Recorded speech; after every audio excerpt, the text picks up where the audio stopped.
In this little presentation, we will talk just about the nomenclature and properties of organohalides. These are also called haloalkanes because there's a halogen on the. So first, nomenclature, okay, and then we'll do the properties. So we can start from the smallest alkyl halide or haloalkane, starting from methane. Methane is the smallest alkane possible. So if you substitute a hydrogen with a halide, then you get a haloalkane. So for example, with the chlorine, you would get chloromethane. If you substitute with bromine, then you get bromomethane, and then iodomethane if you had CH3I. If you had 2 or 3 substitutions of the halide on methane, then this is what it would be. So if you had CH2Cl2, it would be dichloromethane, CH2Br2 dibromomethane. And then if you had 3 substituents or 3 hydrogens replaced by chlorine, it would be trichloromethane. In case of ethane, you can have 1 substituent, in which case you have chloroethane. And if you start having 2 substituents, then you have to give the location. So for example, in this case, it would be 1,1-dichloroethane because you have to specify the relationship between the 2 chlorines. So then the next isomer I have here for you is 1,2-dichloroethane. Okay, so the relationship is slightly different between these two. So you have to do the numbering. And then if you have 2 halides, 2 different halides, then you go ahead and number according to alphabet, and you name also according to alphabet. Okay, if it was longer, you would still give preference to the bromo because it's alphabetically lower. So if you have long chain alkanes though, then it's slightly different. Halides have no particular preference over alkyl groups. Okay, so it's really just a matter of finding the nearest substituents. Okay, whether you have an alkyl or a halogen, it doesn't really matter. The branching gets preference, not the substituent. Okay, so really anything goes here. The only thing you have to make sure is that you name the compound alphabetically. Okay, so for example, in this case, since your branching is starting from the left hand side, you will start the numbering from the left hand side. However, because we have bromine here, your naming will start from bromine. So this is 5-bromo 2,4-dimethyl heptane, and then here now, because bromine is 2 does not mean you start from there. Bromine is 2 because the branching is starting from here. Okay, and so just a slightly different isomer here. If you have 2 substituents equidistant from each other, or equidistant from the terminal carbon, so both of them are 2, then you will give the preference to the lower alphabetical substituent. Okay, so if there was a chloro and bromo, bromo would still get preference because it is starting with B, okay, instead of C. So that's how it goes if you have 2. So which means that really, whether you have an alkyl group or a halogen, it doesn't really matter. Alphabetical preference is the best. Here are some more examples for halides. You have a little bit different kind of functional groups over here. Alcohols and alkenes get preference over halides. Okay, so for example, if you have an alcohol in there too, then the chlorine will, the alcohol will get preference. Okay, so the relationship here is trans because one is going up, the other one is going down, hydrogen.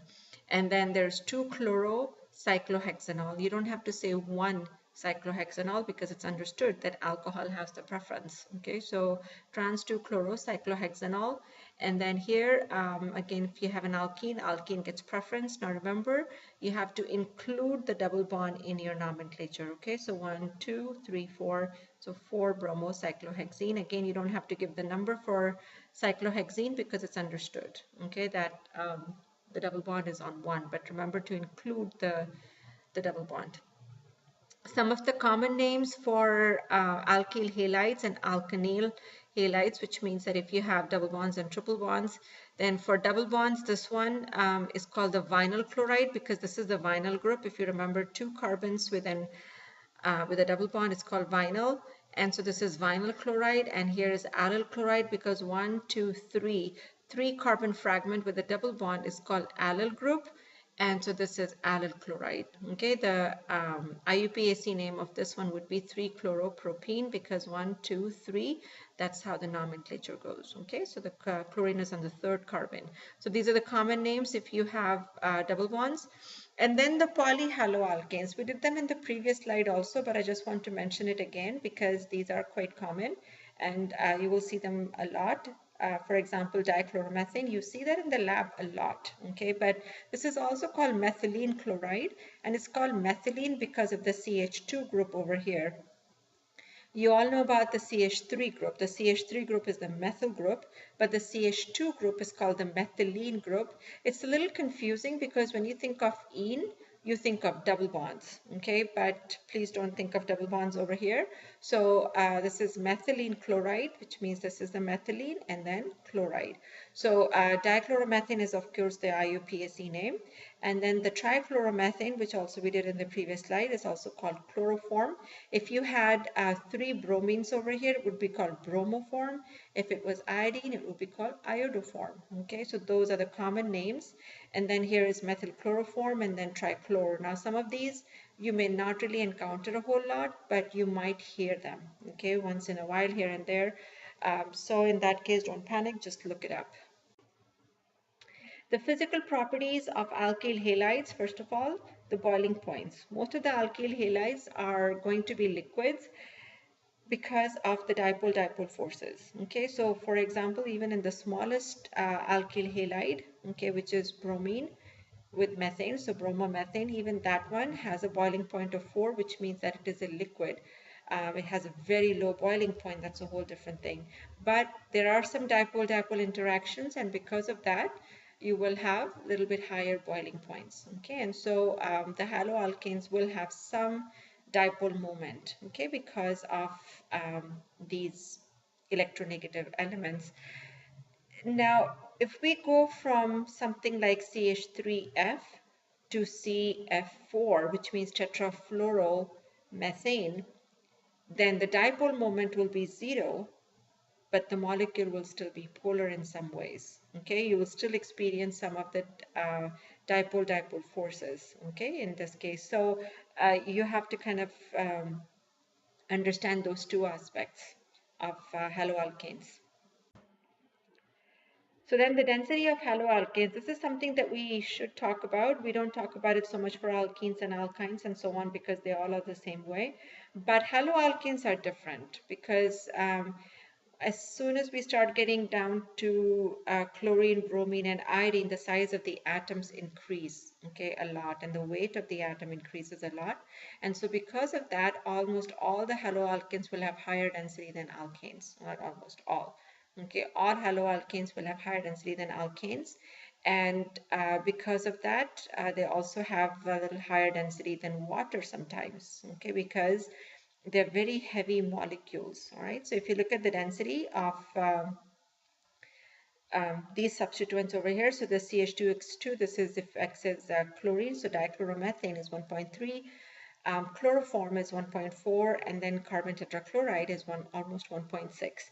So the density will keep increasing because the weight of the atom, the halogen, is increasing. So you can see over here, by the time you get to tetraiodomethane, it's a very, very heavy compound. Okay, and so the density is higher than alkanes as well as water. Regarding the solubility in water, it's going to be very little. The only intermolecular force here is the dipole-dipole interaction, which is also very less. And so eventually the dispersion forces will take over, and dispersion forces do not go very well with hydrogen bonding and dipole-dipole. So therefore, as the molecular weight increases for haloalkanes, the solubility decreases. So solubility in general is very low. Some of the applications of alkyl halides that you should be aware of. These are very common compounds. Okay, alkyl halides, you will see them a lot in anywhere, and sometimes you're not even told that they're there. So for example, we see them in lab all the time as solvents. Dichloromethane is one of the most common solvents that you will use. So dichloromethane and chloroform, okay, two common solvents. Then a lot of the alkyl halides are very good starting materials for substitution reactions. So yes, then you use the alkyl halides. Chlorofluorocarbons have been used a lot as refrigerants and propellants for aerosols and also for dry cleaning. They're generally very good for degreasing. Degreasing meaning removing the grease, obviously. And so They're very, very common here, but there is a problem with the chlorofluorocarbons, the CFCs, because they are known to deplete the ozone layer. So now they actually are not used in the US, and there are a few countries who have signed a pact of not using CFCs, so they've banned CFCs. But they're still around, okay, because other countries still use them, but that's the problem with CFCs, is that they deplete the ozone layer. But they still have their functions, okay? And so in some cases they're still used, but not as commonly as they were used before. Um, Alkyl halides are also very good materials for polymers. And in here, when we're talking about alkyl halides, it's not just alkyl halides. These are also including the alkene halides, okay? And so in those cases like vinyl chloride,